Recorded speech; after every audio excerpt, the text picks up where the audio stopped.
Assalamu alaikum warahmatullahi wabarakatuh. Akkam jirtu kabajamtoota fi jaalatamtoota gabayaa tuubii hordoftoota gabayaa tuubii kun gabayaa tuubiidha. Hordoftoota keenya akkam naga jirtu nageenyi keessan badhaadhaan nuti naga jirra alhamdulillah. Egaa gabayaa tuubii akkuma beekamu meeshaalee Itoophiyaa keessatti argaman gatii isaa iddoo itti argama isaatii fi haala isaa information isaa hunda yeroo yerootti kan isin dhiyeessu jechaadha. Guyyaa har'aasii gaafii hedduu keessanii kan ta'e meeshaa tokko qabadhee gatii isaa fi iddoo inni itti argamu information isaa hunda waliin isiniif dhufee jira.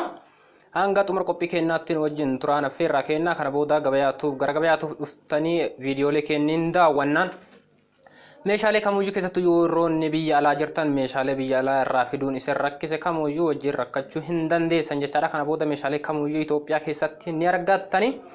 Meeshaalee kanneen Itoophiyaa keessatti iddoo itti argattanii fi meeqaan akka argachuu dandeettan gabayaa tuubitu information isaa isin biraan gaha jechaadha. Kanaaf isin subscribe gochuudhaan viidiyooleen gabayaa tuubirraa gad dhiifaman yeroo yerootti akka isin bira gahu gochuudhaaf subscribe gochuu hin dagatina. Kanaaf meeshaalee kamuyyuu gaafachuu kan bitachuu barbaadan kamuu gaafattanii deebii isaa argachuu ni dandeessani. Waan gaafii isinitti ta'e meeshaalee bitachuu barbaadan hundayyuu nu gaafadha. Keessattuu yeroo ammaa kana gara biyyaa warri galuu barbaadan meeshaalee qabatanii galuudhaaf haalli isaa hedduu rakkisaadha. Haala kooroonaa vaayirasiin wal qabate yoo gara biyyaa galtan guyyoota muraasaan iddoo tursiisa addaa keessa waan turtaniif meeshaa keessaniin iddoo garaagaraa turuu dandeessanii meeshaan keessan baduu danda'a galuu danda'a. Kanaaf yaaddoo isinitti ta'uu waan maluuf kana booda yaaddoo kana hunda jalaayyuu bahuudhaaf gabayaan tuubi isiniif jira. Isinis gabayaa tuubi subscribe gochuu hin dagatina. Wantoota kamuyyuu irraa ni argattu jedhee yaada. Kanaaf guyyaa har'aatis meeshaalee Itoophiyaa keessatti argamu tokko kan namoonni hedduun na gaafatanii gatiin isaa meeqa eessatti argachuu dandeenya jettanii karaa keessaatiin keessattuyyuu warroonni karaa keessatti na gaafachaa turtan kunoo guyyaan har'aa deebiin isaa isiniif dhiyaatee jira jechaadha. Innis meeshaa maashina shunkurtii kaarotii fi timaatima muruudhaaf oolu gatiin isaa meeqa eessatti argachuu dandeenya maaliin argachuu dandeenya jettanii kan na gaafataniif deebiin isaa kunoo haaluma salphaan isin biraan ni gaha. Kanaaf akkuma beekamu meeshaan kun kan amma fakkeenyaaf suuraa irratti argaa jirtan kun kaarotii, timaatimii fi shunkurtii wantoota hedduu muruudhaaf nu gargaara jechaadha. Kan amma suuraa irratti argaa jirtu kan universal grinder yookaan ammoo murtuu universal jedhamu. Meeshaan kun meeshaa baay'ee tokko bareedaa akkuma argaa jirtan ala isaa irraan pilaastikaan kan uffifame jechaadha. Qabanni gubbaa isaa irras pilaastikaan kan uffifameeru. Jalli isaas pilaastikaan uffifameera. Gosa sooketti kamuyyuu dalaguu kan danda'u jechaadha. Humna maabiraatii guddaa kan hin gaafanne. Iddoo kanatti wanti isin beekuu qabdanii haala lamaan isiniif dhiyeessee jira. Innis haala lamaan jira kan harkaan muruu fi yookaan ammoo harkaan dalaguu fi kan humna ibsaatiin dalagu jechuudha. Kanaaf inni argaa jirtan kun humna ibsaatiin dalagaa gosa sooketti kamuyyuu dalaguu ni danda'a. Pilaastikaan kan uffifame keessa isaatti ammootuyyuu akka kun amma suuraa irratti argaa jirtan kanatti albee yookaan ammoo murtuu afur kan ofirraa qabu jechaadha. Akka argaa jirtan kanatti murtuun isaa kun yookaan albeen isaa kun dheerina hedduu kan qabu. Dheerina qabaachuun isaa ammootuyyuu shunkurtii muruu barbaannu san yeroo muraasa keessatti akka murruuf oola jechaadha. Kan ammoo shunkurtii hedduu ta'an yeroo tokkotti muruudhaaf yookaan ammoo dalannee akka baafnuuf nu tajaajila. Dheerina guddaas qaba. Guutumaan guututti albeen isaa kun sibiilaan kan dalagame jechaadha. Iddoo gargaraatti adda adda baay'ee qulqulleessuudhaaf haalli isaa hedduu tokko mijaa'aadha. Kanaaf bitachuu ni dandeessani. Shunkurtii, kaarotii, timaatimii fi wantoota kana fakkaatan kamuyyuu muruu ni danda'a. Iddoo isin jirtan kamuttuyyuu yoo bilbiltan lakkoofsa bilbila isaanii anatu isiniif kenna. Lakkoofsa bilbilaa kanaan yoo bilbiltan iddoo kamuttuyyuu argachuu dandeessanii magaalaa kamuyyuu irraa yoo teettanii yoo bilbiltan isiniif dhufuu danda'a. Haala salphaan bitachuu dandeessanii.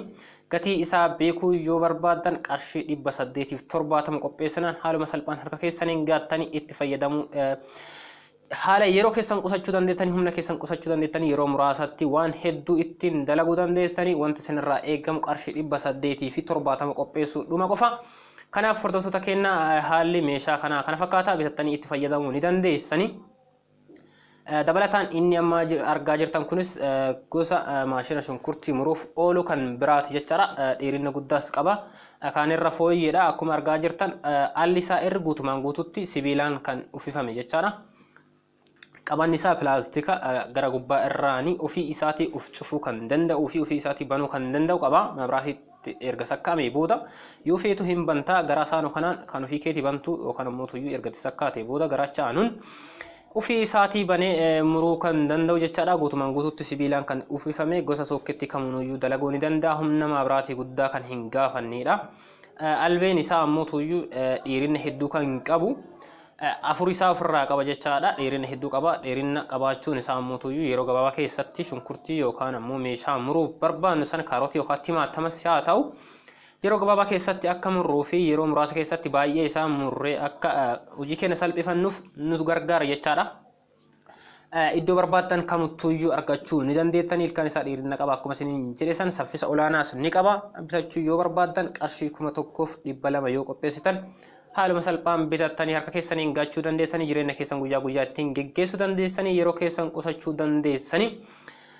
Kanaaf inni kunis gosa biraati. Gosa maashina shunkurtii muruuf oolu gosa biraati. Guutumaan guututti ala isaa irraan akkuma argaa jirtan kana pilaastikaan kan uffifame jechaadha. Gara qabaataa kanatti ammoo tuyyuu pilaastika furdaadhaan kan uffifame waan kamuyyuu garaa keessa isaa yoo jiraate arguu ni dandeessanii.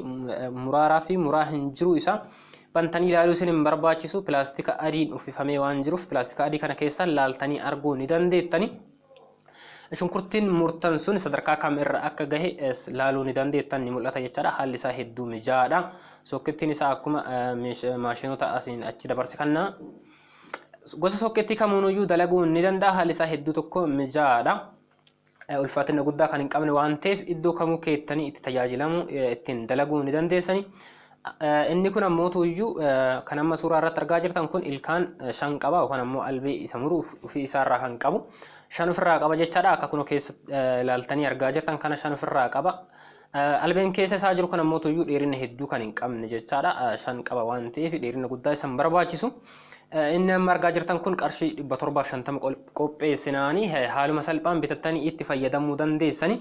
Iddoo kamittuyyuu yoo bilbiltan iddoo isin barbaaddanitti isin dhufuu ni danda'a. Isin qarshii 750 qofa qopheessitanii meeshaa kana bitattanii itti fayyadamuudhuma qofa jechaadha. Kanaaf gara gabayaa tuub koottaa viidiyoolee kenniin daawwadha. Gabayaa tuub subscribe godha. Wantoota asirraa argattan share godha hiriyoota keessan biraan gahaa isiniin jira. Inni kunis gosa maashina shunkurtii yookaan kaarota timaatimaa fi waan kana fakkaatan muruuf nu gargaaru jechaadha. Raanii grinder jedhama. Murtuu raanii kan jedhamu jechaadha. Oomisha biyya Jaarmanii kan ta'e cimina guddaa qaba. Lafarraas dheerina guddaa kan hin qabnee fi guutumaan guututti pilaastikaan kan uffifame. Gara qabataa kanatti pilaastika furdaadhaan kan uffifame qabatanii ittiin dalaguudhaafis haalli isaa hedduu mijaa'aadha. Haanni isaas maabraatiin nurraas fagaate yoo jiraate iddoo dheerina qabu irrattis tajaajiluu ni danda'a jechaadha. Akkuma isa kaawwanii gosa sookettii kamuunuyyuu dalaguu ni danda'a. Humna ibsaa guddaa hin gaafatu.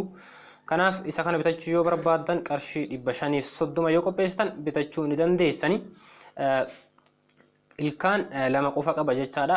Akkuma gatii isaatitti gatiin isaas kaawwan irraa fooyyeedha waan ta'eef keessa isaatitti ilkaan 2 qaba yookaan ammoo albee isa muruuf shunkurtii muruuf oolu 2 ofirraa qaba. Albeen keessa isaa jiru kunis dheerina guddaa kan hin qabne jechaadha.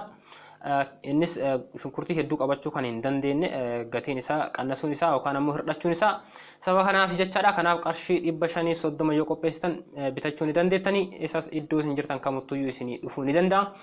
Iddoo inni jirutti bilbiltanii isinii dhufuu yoo hin barbaanne ta'e ammoo tuyyuu magaalaawwan biyya kana keessa argaman kamuu keessattuyyuu iddoo kamittuyyuu bitachuu ni dandeessan jechaadha. Magaalaa kamurrattuyyuu ni argama. Isin ammoo tuyyuu meeshaalee kanneen yoo barbaaddan kallattimaan bakka isin jirtanitti isinii haa dhufuu yoo barbaaddani bilbiltanii lakkoofsaan isiniif kenna waan ta'eef bilbiltaniiti ajajachuu dandeessanii bitachuu dandeessanii. Dabalataan ammoo tuyyuu meeshaaleen hanga ammaa isinii dhiyeessaa ture yookaan maashinoonni amma isinii dhiyeessaa ture kunniin hundi isaaniiyyuu kan maabraatiin yookaan ammoo elektiriikiin dalagan jechaadha. Inni kun ammoo meeshaa addaati. Meeshaa baay'ee tokko bareedaadha. Shunkurtii hedduu qabachuu ni danda'a. Humna maabraatiin hin gaafatu. Iddoo kamittuyyuu itti fayyadamuu dandeenya. Keessattuu naannoowwan baadiyyaa fi magaalota maabraatiin keessa hin jirre akkasumas yeroo maabraatiin hin jirres kan nu rakkifne jechaadha. Inni amma argaa jirtan kun harkaan dalaga maabraatii hin gaafatu. Pilaastikaan kan dalagame. Pilaastika adiin waan uffifameef shunkurtii muruu sun sadarkaa kamirra akka gahe keessa isaatti ilaallee arguu ni dandeenya. Gara qabataatti ammoo pilaastika furdaadhaan kan uffifame waan ta'eef haala salphaanis cabuu hin danda'u. Isa kana keessi isaa albeen keessa isaa jiru ammoo tuyyuu 6 isaa kate jechaadha. 6 kan ta'e ofirraa qaba. Isa kana bitachuu yoo barbaaddan qarshii 350 yoo qopheessitan iddoo kamittuyyuu isinii dhufuu ni danda'a. Iddoo kamuu teessanii bilbiltanii ajajjanii bitachuu ni dandeessan isiniin jira. Egaa hordoftoota keenya guyyaa har'aa maashinoota kanneen qofa osoo hin taane maashina bishaan ho'isuuf nu gargaaru hedduu qabadhee isiniif dhiyaadhee jira. amma gama isaa yoo isin dabarse inni amma suuraa irratti argaa jirtan kun longi boiler jedhama. Maashina bishaan danfisuuf nu gargaaru jechaadha. Isa kana bitachuu yoo barbaaddani qarshii 1,100 yoo qopheessitan bitachuu dandeessanii guutumaan guutuutti sibiila irraa kan tolfame jechaadha. Bishaan liitira 3 qabachuu ni danda'a. Bishaan qofa ho'isuudhaaf osoo hin taane wantoota akka shaayis ittiin danfisuudhaaf nu tajaajila. Kanaaf liitira 3 al takkatti qabachuu ni danda'a. Baay'ee tokko guddaadha jechaadha keessi isaa. Kophaa isaattis jookiin kun irraa baheeti tajaajila biraatiif ooluu danda'a jechaadha. Wantoota garaagaraa bishaan yookaan shaayii itti buufnee kaa'uu ni dandeenya. Yoo barbaanne ammoo iddoo mabraatittis akkamu irra keenne ittiinis danfisuu ni dandeenya. Bitachuu yoo barbaaddani warri bitachuudhaaf barbaaddani gatii isaa beekuun isin rakkise qarshii 1,100 yoo qopheessitan haaluma salphaan bitachuu dandeessanii iddoo isin jirtan kamittuyyuu isin dhufuu ni danda'a. Inni kunis gosa biraati jechaadha. Innis longi boiler jedhama. Gosa maashina bishaan ho'isuuf oolu kan biraati guutumaan guutuutti daa'uteedhaan kan uffifame jechaadha alli isaa irratti. Mabraatitti yoo sakka'ame ofii isaati kan uf cufuu fi yookaan ammoo kan uf banu ofirraa qaba jechaadha. Iswiichii ofii isaati uf cufuu fi ofii isaati uf banu ofirraa qaba. Yoo barbaanne ammoo harka keenyanis banuu fi cufuu ni dandeenya. Haala mijaa'aadhaan kan dalagame. Bishaan ittiin danfisnu bishaan danfisnu san liitira 2.5 kan qabatu jechaadha. Liitira 2 walakkaa qabata. Akkuma isa kaanii kophaa isaattis irraa bahee tajaajila gargaraatiif ooluu ni danda'a jookiin isaa. Isa bitachuu yoo barbaadan qarshii 2,000 yoo qopheessitan haaluma salphaan bitattanii itti fayyadamuu dandeettani. Meeshaa baay'ee tokko bareedaadha. Itti fayyadamuu haalli isaa mijaa'aadha. Humna mabraatii guddaa hin gaafatu. Gosa sokketti kamiiyyuu dalaguu ni danda'a jechaadha. Inni kunis maashina biraati. Maraadoo boiler jedhama. Maraadoo maashina bishaan danfisu maraadoo jettanii yoo jettan iddoo kamittuyyuu bilbiltanii isin dhufuu danda'a. Magaalaa naannoo keessan jirus dhaxxanii yoo gaafattan iddoo kamittuyyuu argachuu ni dandeessanii meeshaalee elektirikaalaa kanneen iddoo kamittuu argachuu ni dandeessan waan ta'eef isa kana bituu yoo barbaadan qarshii 750 yoo qopheessitan haaluma salphaan bitachuu ni dandeessanii. Kophaa isaattis bahee tajaajila gargaraatiif nuuf ooluu danda'a jechaadha. Jookiin gubbaa isaa irratti argamu. Kanaaf innis akkuma isa kaanii ofii isaatii cufamuu fi ofii isaatii banamu ofirraa qaba jechaadha. Siistama ofii isaatii cufuu fi ofii isaatii banu ofirraa qaba. Yoo barbaanne ammoo harka keenyaan banuu fi cufuu ni dandeenya. Meeshaa baay'ee tokko bareeda oomisha biyya Jaarmaaniiti. Kan amma suuraa irratti argaa jirtan kuni. Kanaaf liitirii 2 fi liitirii 2.2 qabata jechaadha. Bishaan danfisnu sana yookaan bishaan itti buufamu liitira 2.2 qabachuu danda'a. Achi ol qabachuu hin danda'u jechaadha. Hin guuta waan ta'eef. Kanaaf hordoftoota keenyaa odeeffannoon guyyaa har'aa qabadhee isiniif dhiyaadhee kanuma hanga amma hordofaa turtanii meeshaalee biraa kan bitachuu barbaadan yoo jiraate gara koomentiitis nu beeksisuu ni dandeettanii.